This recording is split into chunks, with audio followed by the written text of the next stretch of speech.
말씀을 소유한 사람. 자, 오늘 성경은 전도서라고 하는 책이고요. 이 전도서에 보면 우리가 잘 알지 못하는 전도자라고 하는 사람이 나와요. 우리가 알고는 제사장은 알고, 그 다음에 선지자도 알고, 예언자도 아는데, 구약의 이 세 사람 말고도 또 다른 구약의 이스라엘 백성들의 공동체의 영적인 서성과 공동체를 지도하고 감당했던 또 다른 두 부류의 직업이라고 표현하면 좀 이상하지만 사람들이 있었단 말이에요. 그 중에 한 사람이 누구냐 하면 지혜자라고 하는 사람이 있어요. 지혜자. 그 다음에 또 한 사람이 누구냐 하면 전도자라고 하는 사람이 있어요. 여러분, 교회를 아무리 다녀봐도 이 얘기를 들어본 사람이 없을 수 있어요. 제사장, 선지자, 예언자 말고도 누가 있었다고요? 지혜자, 그 다음에 또 누가 있었다고요? 전도자가 있었단 말이에요. 그러면 지혜자는 누구이고 전도자는 누구일까? 어렵습니다. 어려운데 간단하게 제가 여러분들에게 좀 이해하기 쉽도록 말씀을 드릴게요. 지혜자는 누구냐 하면 이스라엘 백성들 사이에 신앙의 진리를 깨닫고 하나님을 깨닫고 난 다음에 백성들에게 교훈하기 위하여 뭘 짓는 사람들이냐 하면 잠언이라고 하는 것을 지은 사람들을 뭐라고 얘기하면 지혜자라 그래요. 잠언, 우리가 잘 모르는 거예요. 성경에 잠언이라고 하는 책이 있기 때문에 우리는 잠언하면 책 자체를 이야기하는 것 같지만 잠언이라고 하는 책 안에 들어있는 성경 구절들이 전부 뭐라고요? 잠언인 거예요. 우리로 치면 속담, 우리로 지금 격언 이런 것처럼 이스라엘 백성들 사이에 백성들이 하나님의 말씀 율법 말고도 그 율법의 진리 속에서 하나님을 경험하고 인생의 이치를 깨달은 사람들이 좀 더 쉽게 인생의 어떤 진리를 붙들게 하게 하여 만든 것들이 있는데 그게 뭐냐 하면 잠언이라는 거예요. 이 잠언을 주로 지은 사람이 누구냐 하면 지혜자인 거예요. 그러니까 잠언이 여러 개가 흩어져 있었는데 이 흩어져 있는 잠언들을 다 모아가지고 책을 만드는데 그 책 이름을 뭐라고 불러요? 잠언이라고 불렀단 말이에요. 이해되셨죠? 그럼 이 책을 왜 만들었을까? 구약 성경이 구약 39권으로 모아지기 전부터 이 책이 만들어졌어요. 잠언이라고 하는 책이. 이걸 왜 만들었느냐 하면 이건 왕궁에서 왕자들의 교육용으로 만든 교과서예요. 이제 이해되셨습니까? 처음 들어보는 사람 처음 들어볼 거예요. 잠언이라고 하는 것이 여러 민간에 흩어져 있었는데 그걸 짓는 지혜자들이 있었단 말이에요. 그 책들을 모아갖고 하나의 책을 만들어서 솔로몬 왕 이후에 왕궁에서 왕자들을 교육하는, 그리고 성군이 되게 만들고 훗날에 위대한 왕이 되게 하기 위하여 어렸을 때부터 그 왕자들을 건면하고 교훈하는 책으로 만든 게 뭐냐 하면 잠언인 거예요. 저와 여러분이 하나님 나라의 왕자들, 공주들 아니에요? 주일학교 때 배웠잖아요. 왕 나는 왕자다. 하나님 나라의 나는 왕자다. 공공공공 나는 공주다. 안 배웠어요? 우리가 이 책을 배워야 될 이유가 여기에 있는 거예요. 자, 그럼 지혜자는 잠언을 짓는 사람인데 그러면 전도자는 뭘까요? 벌써 이름 자체에서 전도자가 뭐예요? 전도자라고 하는 사람들의 이름 자체에 벌써 이걸 좀 말하는 사람의 뉘앙스가 있잖아요. 지혜자는 짓고 우리로 치면 작곡가고, 전도자는 뭐 하는 사람이에요? 가수, 싱어에 해당되는 사람들이에요. 물론 가수들 중에서도 뭘 하는 사람이 있어요? 작곡도 하는 사람들이 있어요. 그래서 전도자가 지혜자를 포함하고 있어요.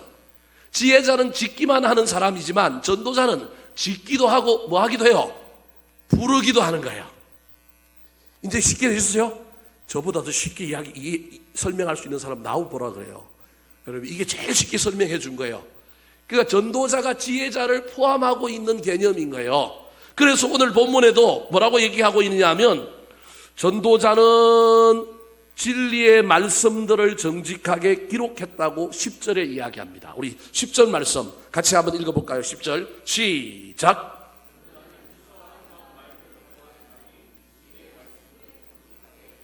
9절에는 전도자는 뭐라고 얘기하고 있냐면 지혜자라고 9절에는 얘기하고, 전도자가 지혜자를 포함하고 있다는 의미를 전도자는 지혜자여서 9절에 그렇게 이야기하고 난 다음에 전도자의 가장 중요한 목적 중에 하나가 지혜자들이 만든 잠언을 가지고 그걸 민간에 퍼뜨리고 설교하고 일종의 설교자란 말이에요. 코헬렛이라고 하는 히브리 원어를 쓰는데 그렇게 하는 사람들이지만 동시에 이 사람들은 또 그런 일들을 하기 위하여 뭐 하는 사람이냐면 진리의 말씀을 뭐 하는 사람이라고요?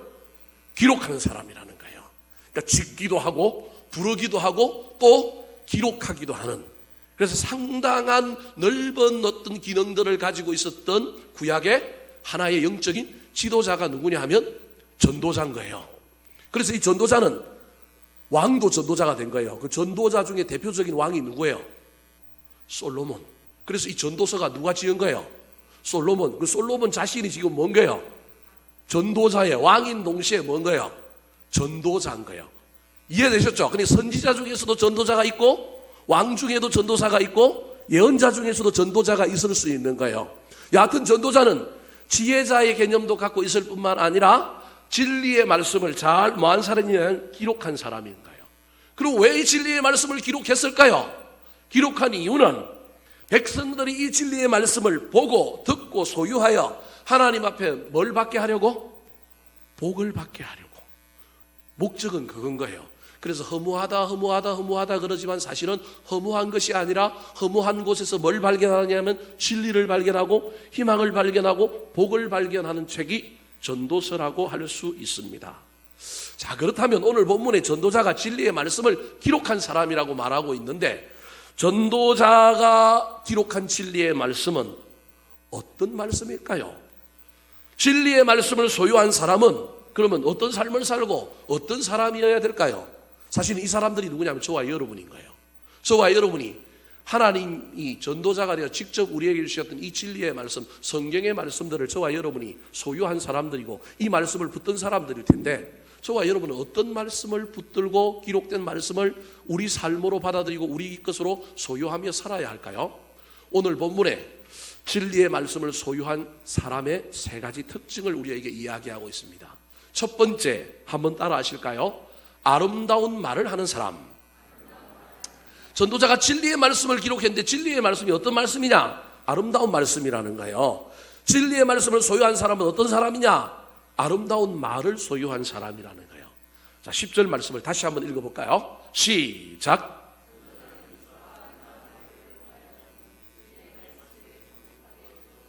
아름다운 말을 구하여 그 아름다운 말을 기록했다라는 거예요. 즉 진리의 말이 무슨 말이냐면 아름다운 말이라는 겁니다.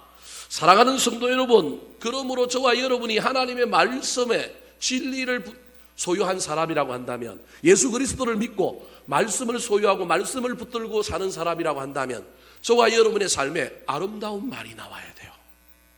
아름다운 말이 우리 안에 있기 때문에 그 말이 우리의 입을 통하여 나와야 돼요. 사람에게도 하나님에게도 아름다운 말이 나와야 되는 거예요. 사람에게는 예수 그리스도를 전하는 말, 사람들에게는 축복하고 칭찬하고 격려하는 말, 하나님에게는 하나님의 영광을 높이고 하나님을 찬양하는 말이 무슨 말이냐면 아름다운 말인 거예요.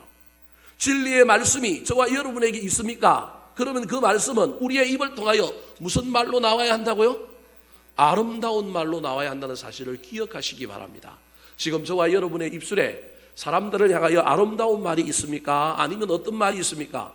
저와 여러분은 그냥 입은 열려져 있고 귀만 열려갖고 듣기만 하는 사람입니까? 하나님을 향하여 입을 열어 저와 여러분이 하나님을 찬양하는 사람입니까? 난 은혜만 받을래.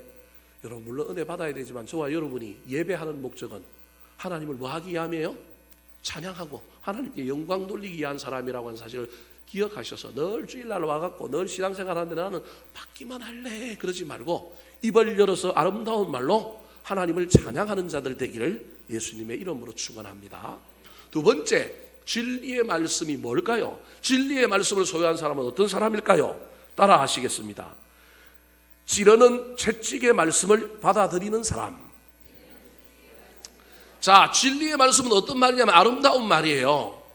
아름다운 말이 우리 안에 들어왔기 때문에 우리가 아름다운 말을 하는 거예요. 근데 진리의 말은 아름답다라고 하는 긍정적인 요소도 있지만 때로는 진리의 말씀인 하나님의 말씀은 찌르는 뭐와 같다고요?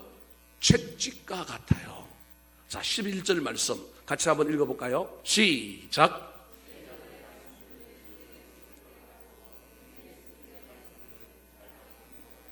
지혜자들의 말씀, 저게 아까 전도자가 했던 말, 기록했던 진리의 말씀인 거예요. 그 지혜자들의 말씀은 때로는 아름다운 말로 우리의 귀에 은혜를 끼치고 우리 마음을 부드럽게 하고 우리에게 감동을 주기도 하지만 때로는 뭐 하는 말씀이라고요? 찌르는 채찍이라는 거예요. 히브리서 4장 12절에서는 그것을 뭐라고 얘기하느냐 하면 하나님의 말씀은 살았고 운동력이 있어 좌우에 뭐가 있어요? 날선 검이 있는 거예요. 양날검이라는 거예요. 양날검을 가지고 우리를 뭐 하는 거냐 하면 찔러 쪼개는 거예요. 그래서 하나님의 말씀이 성경을 읽으면 설교 말씀을 들으면 찬양을 같이 하면 때로는 그 말이 나를 기쁘게 하고 은혜롭게 하고 내 마음을 풍성하게 하기도 하지만 때로는 나를 뭐하게 하느냐 하면 불편하게 합니다. 나를 힘들게 합니다. 이때 싸워 이겨야 합니다. 저걸 받아들일 거냐 말 거냐. 그냥 길을 막고 뛰쳐나가버리고 그냥 저건 나를 향한 말이 아니라 다른 사람을 향한 말이라고 치부하고 그냥 문을 닫을 것이냐. 그런데 정말로 지혜로운 사람은, 진짜 전도자는, 진짜 지혜로운 하나님의 진리의 말씀을 마음에 새기고 있는 사람은 아름다운 말만 듣고 받아들이는 것이 아니라 나를 찌르고 나를 수술하고 나를 힘들게 하는 말도 뭐 하는 사람이라고요? 받아들이는 거예요. 그래서 내 안에 늘 두 마음이 싸우는데 이때 이 싸우는 이 마음 중에 거부하고 배척하고 반대하는 마음이 이기는 것이 아니라 어떤 마음이 이기느냐 하면 참자, 받아들이자. 그래, 나를 향한 말이야. 그래, 이 말씀을 받아들이면 나에게도 은혜가 있을 거야. 그래서 힘들지만 약이 쓴 것처럼 그 말씀을 받아들이는 거예요. 그게 진리의 말씀을 소유한 사람의 신앙의 태도라고 하는 사실을 기억하시기 바랍니다. 아름다운 말을 듣고 그 말을 아름답게 입술을 통하여 내뱉어서 사람을 향하여 하나님을 향하여 아름답게 말하며 살 뿐만 아니라 때로는 나를 찔러 쪼개는 하나님의 말씀을 받아들여서 그 말씀 때문에 내가 수술되고 내가 나음을 입고 내가 새로워지는 놀라운 역사가 일어나야 하는 겁니다. 그래서 오늘 본문 12절에 뭐라고 얘기할까요? 같이 한번 읽어보겠습니다. 시작.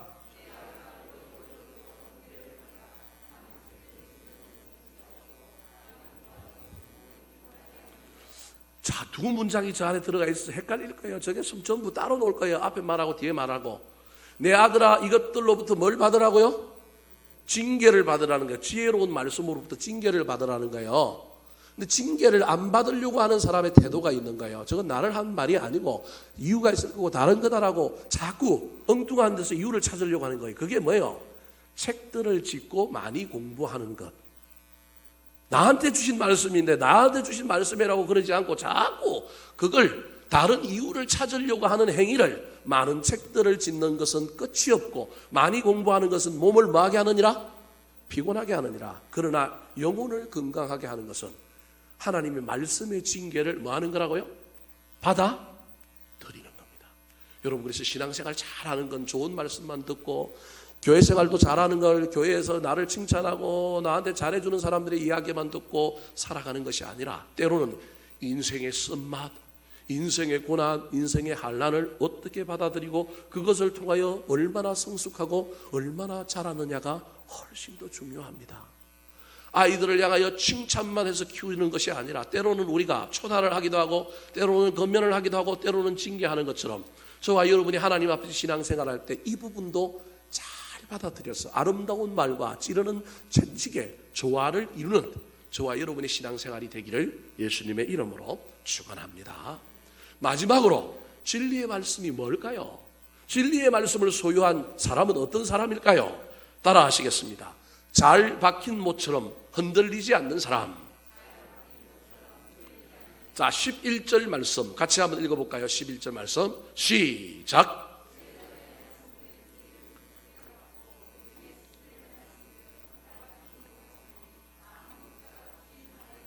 자, 지혜자들을 또 다르게는 뭐라고 얘기했냐면 해중의 서성 그렇게 얘기합니다. 그 당시 선지자, 제사장 중에도 지혜자가 있었고 전도자가 있었다라고 하는 걸 의미하는 거예요. 그러니까 지혜자들의 말씀이나 해중의 서성들의 말씀은 똑같은 말입니다. 이스라엘 저 문학적인 기법을 대꾸법이라 그러는데 똑같은 얘기를 계속 반복하며 비슷한 이야기를 서로 대조하는 가운데 점층법을 쓰고 있는 것이 저 시편과 잠언 전도서에 나오는 문학적인 기법입니다. 지혜자들의 말씀은 해중의 말씀하고 똑같은 말인데 D를 조금 꼬는 거예요. 즉 AB, A-B- 또는 AB, A-B 뭐 이런 식으로 문학적 대꾸를 만드는 거예요. 자, 지르는 채찍도 있어야 되지만 어떤 말씀이 우리 가운데 있어야 되느냐 하면 잘 박힌 목과 같은 말씀이 있어야 되는 거예요. 때로는 내가 잘못하여 나를 막 수술하는 말씀도 있지만 세상에 어떤 바람이 불어도, 세상에 어떤 고난이 와도, 세상에 어떤 힘든 일이 와도 절대 그것에 흔들리지 않고 미동도 하지 않는 내 신앙의 심지를 견고하게 만드는 말씀, 그게 잘 박힌 못이에요. 우리 인생의 신앙에 이게 있어야 돼요. 인간인지라 때로는 흔들리기도 하고 때로는 낙심하기도 하고 그러지만 하나님이 내 인생의 주인이다. 하나님 나를 구원한다. 난 천국 간다. 합력하여 선을 이룰 거다. 몇 가지 우리 기독교 신앙 중에 진짜 흔들리면 안 될, 어떤 상황과 어떤 환경 가운데 있을지라도 헷갈리면 안 되는 잘 박힌 목과 같은 말씀들이 저와 여러분에게 있어야 하는 거예요. 이 못이 여러 개 박혀 있는 사람은 정말로 안정적인 사람이에요. 근데 이 못이 적거나 이 못이 없는 사람은 바람이 불면, 고난이 오면, 환난이 오면 흔들흔들 하는 거예요. 흔들흔들 하지 않으면 여러분, 나무가 어떤 못에 박혀 있는데 헐렁하게 박혀 있으면 무슨 소리가 나요? 삐그덕 소리가 나는 거예요. 이게 우리 신앙의 모습인 거예요. 사랑하는 성도 여러분, 저와 여러분의 심령판에, 저와 여러분의 인생에 하나님의 말씀이 잘 박힌 못처럼 꽝꽝 박혀 있습니까? 기독교의 기본 진리가, 저와 여러분의 신앙의 핵심이 흔들리지 않고 있습니까? 오늘 여러분에게 마지막으로 도전하려고 그래요. 오해하지 말고 들어주십시오. 낮에는 이런 설교하면 여러분 다 도망가겠지만 오후에 있으니까 여러분에게 설교합니다. 코로나가 아무리 힘들게 해도 주일날 교회가 결정하여 예배 드린다 그러면 뭐 하는 사람? 오는 사람. 그 사람은 잘 박힌 못이 있는 사람입니다. 무조건 다 드리겠다. 무슨 일이 있어도 예배 드리는데 제가 그 얘기하는 건 아닙니다. 더 심해지거나 그러면 우리도 때로는 교회 문을 닫아야 될지도 모릅니다. 그런데 뭐는 해봐야 될까요? 실험은 한번 해봐야 되지 않겠어요? 실험은 한번 해봐야 되지 않겠어요? 그래도 못 드리면 집에서라도 뭘 드려야 될까요? 예배를 드려야지. 방송을 보고 뭘 보고, 아니면 가족끼리 앉아서라도 뭘 드려야 돼요? 예배를 드려야죠. 내가 아파서 병원에 입원하지 않는 한 아무리 힘들어도 주일날은 와서 뭐 해야 될까요? 예, 이렇게 설교하니까 또 이상하죠? 예, 그래도 그게 무슨 못이라고요? 잘 박힌 못이라니까요. 그 못들이 우리에게 있어야 돼요. 이런다고 저런다고 저런 환경이 있다고 뭐 힘들다고 누가 꼴배기 싫다고 막 뭐가 어떻다고 저와 여러분이 흔들거리면 큰일 납니다. 여러분. 이게 잘 박힌 못이에요. 여러분, 이 못이 여러분 인생에 많아졌으면 좋겠어요. 우리 예수님은 십자가에 자기 손, 양손, 발을 못 박았다니까요. 최소한 3개의 못이 그 십자가에 박혀 있잖아요. 저와 여러분이 주님을 따른다고 하면서 저와 여러분이 예수 그리스도의 십자가를 따라지는 삶을 산다고 하는데 우리 인생에 하나님의 말씀의 못이 적어도 3개 정도는 박혀 있어야 되지 않겠습니까? 성삼이 하나님이니까 인간이 할 수 있는 숫자는 뭐예요? 3이니까 3개 정도의 못은 굳건하게 박혀 있어야 하지 않겠습니까?